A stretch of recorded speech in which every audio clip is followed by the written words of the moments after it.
Hi everyone, Jessica here from Paper Ink Stamp and welcome back to my channel. So today we're doing a little bit of no line watercolouring and we're using this Blossoming Bouquet from Crafter's Companion. So I've had this for a little while and I thought this would be a really great image to try out with this no line watercolouring because it's got some really great detail. It's got a few different flowers in here, but it's also got some nice big areas with those leaves and that really big flower to just have a practice at getting it sort of detailing and shading and things. So we're going to give that a go today and sort of see what happens. So I've seen a lot of people use the Distress Ink antique linen. I have ordered it, it hasn't arrived yet. So at the moment I'm just using one of my Prism ink pads and this is the Butterscotch.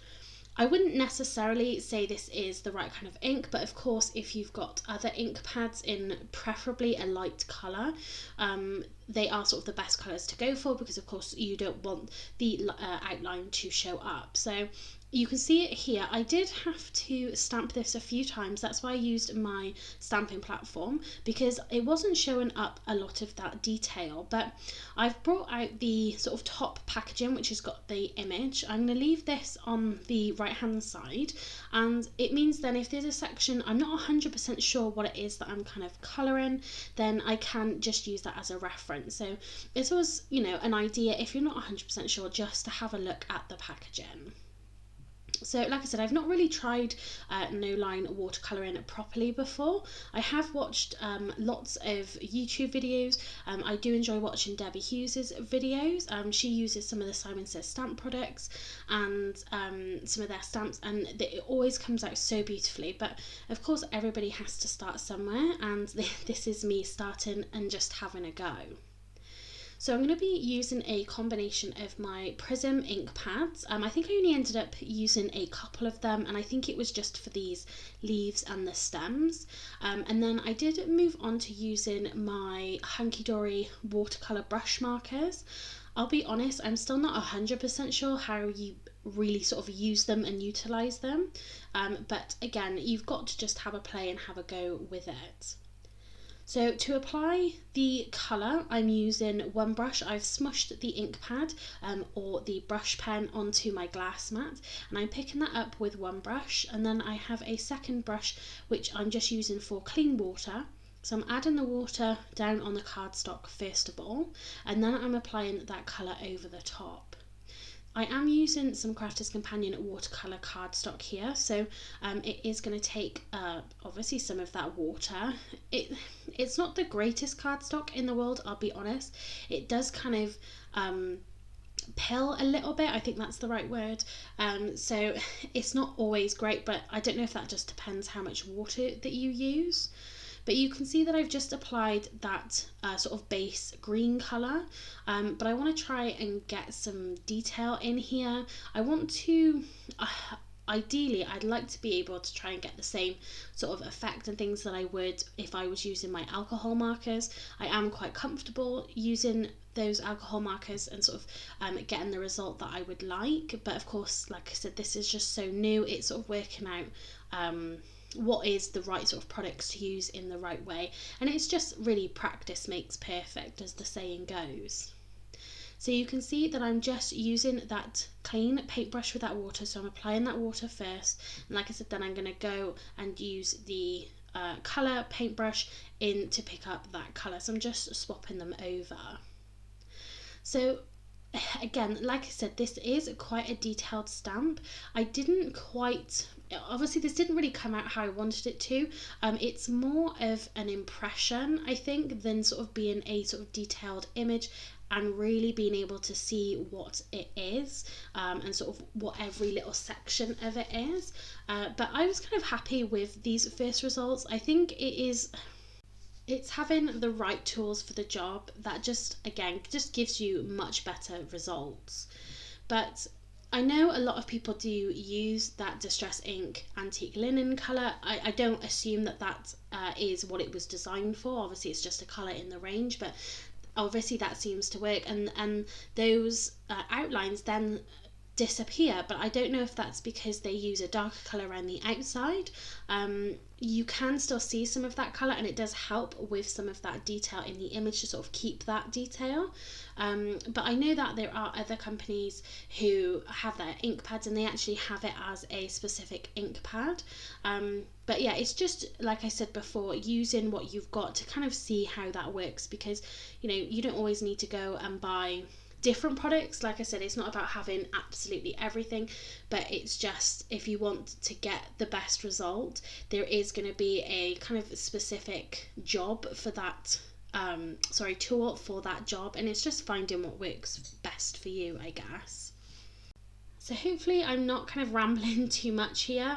Just as I'm sort of watching this back and editing it, I'm just thinking about my sort of thought process, what I'm using, what I'm trying to achieve. So hopefully everything that I've said kind of makes sense.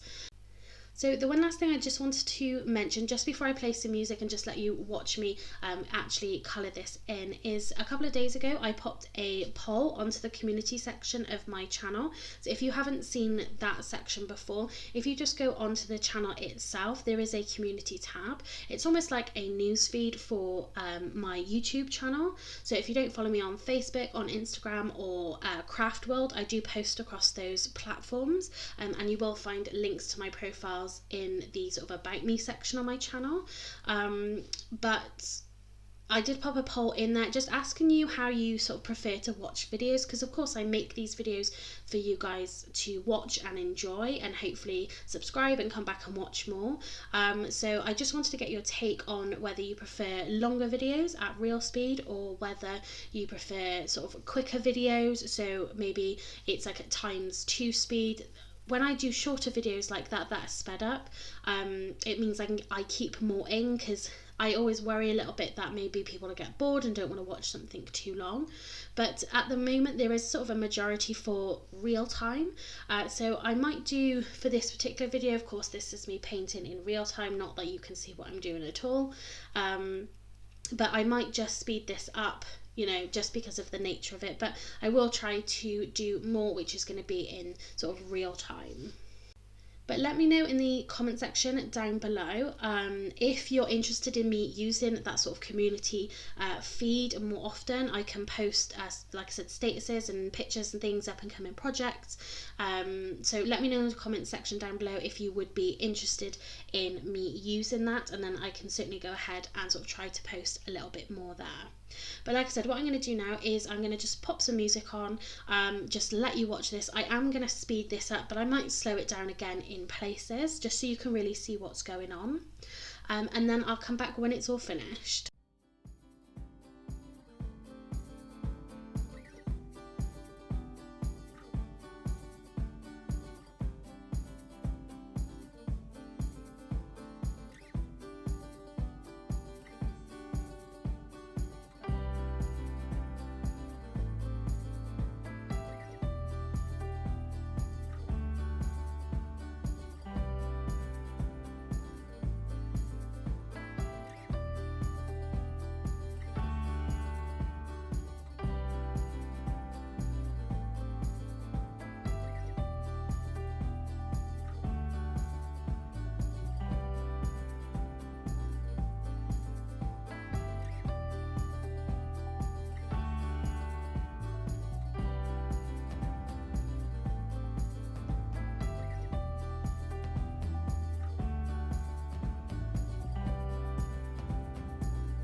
So that was colouring in kind of the bigger main sections of this stamped image. So I am going to cut this short a little bit. You'll be able to see in a second the whole thing coloured in, but I thought this video was kind of long enough, sort of just showing you me colouring in the bits that I have. But you can see that I used a few different techniques. So I used the pen directly on the cardstock.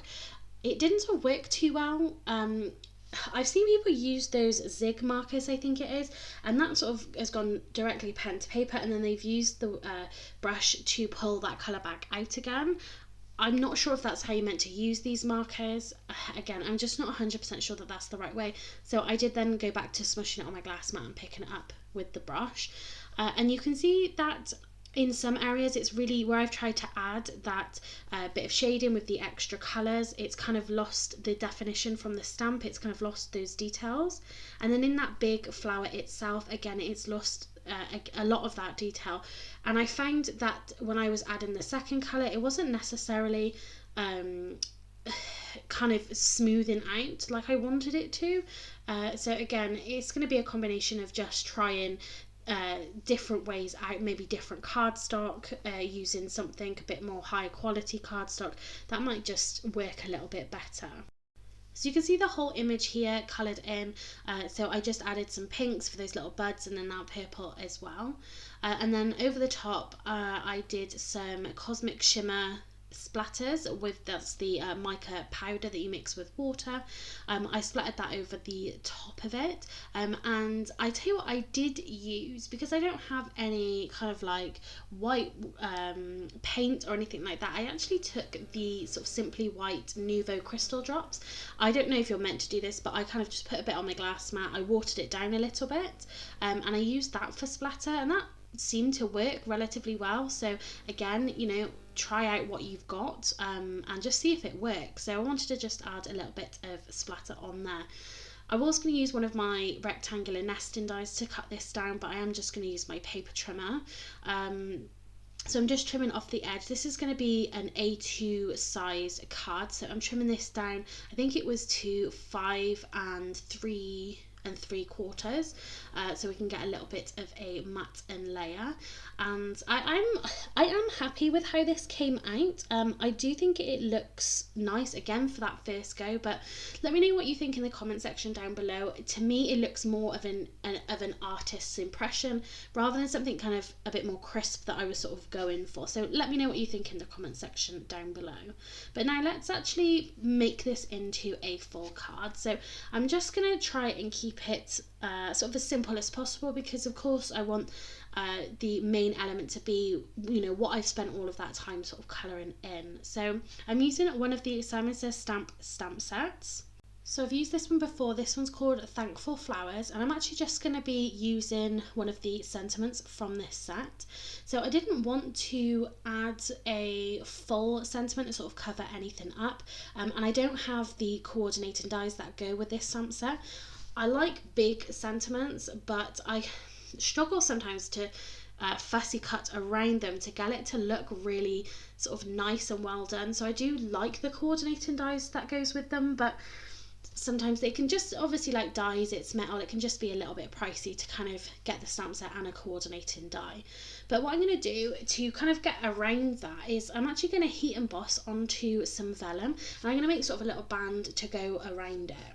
So I'm just going to use my stamping platform just to make sure that I get a good impression with my embossing ink. So I'm just trimming this down a little bit just to make it a little bit easier to get it into that stamping platform. The sentiment that I'm going to be using, they've got some really lovely big sentiments in here. So we have got You're Amazing, and I'm going to add just one of the smaller sentiments underneath this as well, and it's going to look really nice kind of sort of tucked in together. So the full sentiment is going to read, You're amazing, thank you for everything. So the You're Amazing, I'm going to heat emboss with some gold embossing powder, because the Cosmic Shimmer mica powder that I used has got, I think it's Enchanted Gold, I think it's called. So it's got a really nice gold hue to it. When you pop it into the light, you can really see that come to life. And then the Thank You for Everything, I'm going to heat emboss in some black as well, just so that helps sort of stand out again. So I've used my anti-static powder bag.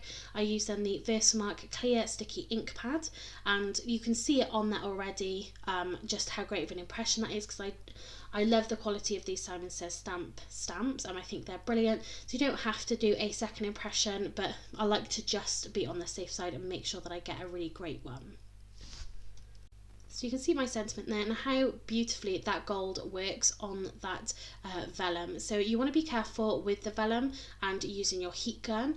You don't want to kind of melt it or warp it too much. I did notice that after I'd popped it onto my card, it had slightly warped, but that's because I only popped adhesive onto the back of this card, obviously not on the front, because the vellum will show through. So it is just kind of hanging there.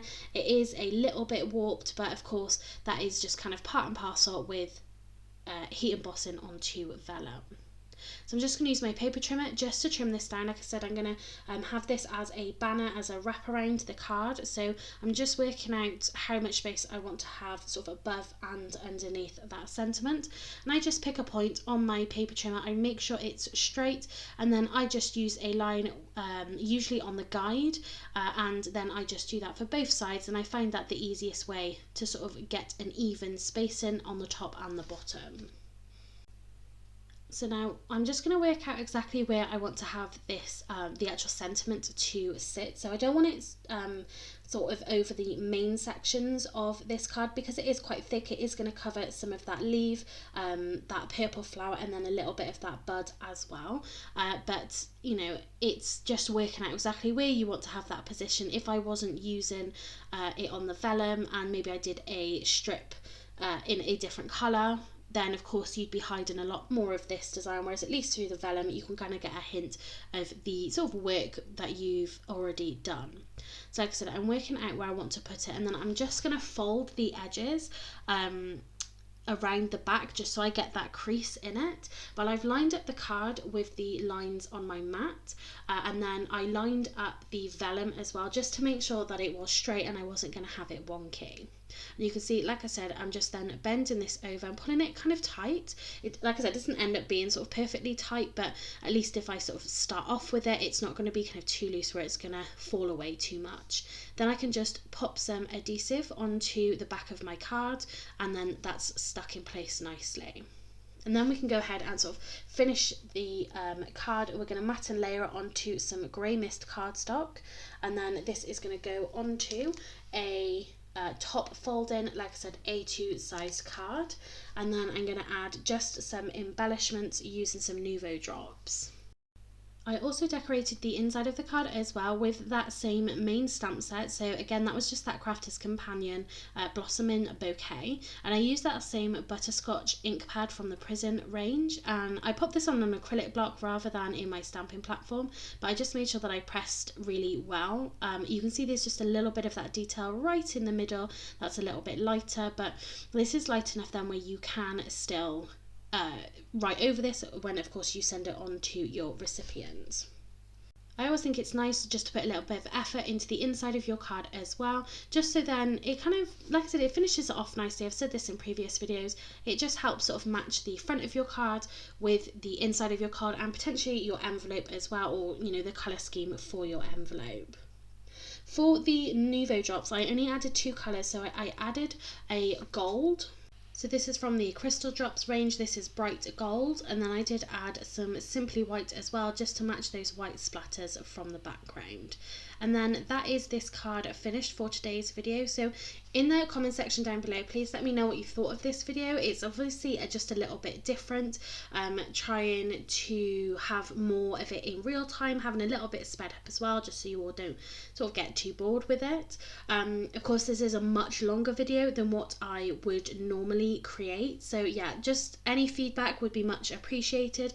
Like I said, I do create these videos for you guys to watch, like I said, to hopefully subscribe and like them and come back and watch some more. So like I said, any feedback is greatly appreciated, and then I can kind of tailor my videos a little bit more to what you guys want to see. So if you did like this card, then please give this video a thumbs up. It is greatly appreciated, and as I said, please leave a comment down below. If you aren't a current subscriber of mine, then please consider hitting that subscribe button and that notification bar as well, so you don't miss out on any new videos that I do upload. I am thinking about doing a giveaway as well. I've just recently hit the 1,500 subscriber mark, which I'm super thankful for. So I do want to give something back. So I'm thinking about a few things that I can put together for a giveaway. So again, be sure to hit that subscribe button so you don't miss out on the chance to get involved in that. So on screen now, there will be a couple of other videos that I think you might be interested in if you want to check those out. So thanks for watching and happy crafting.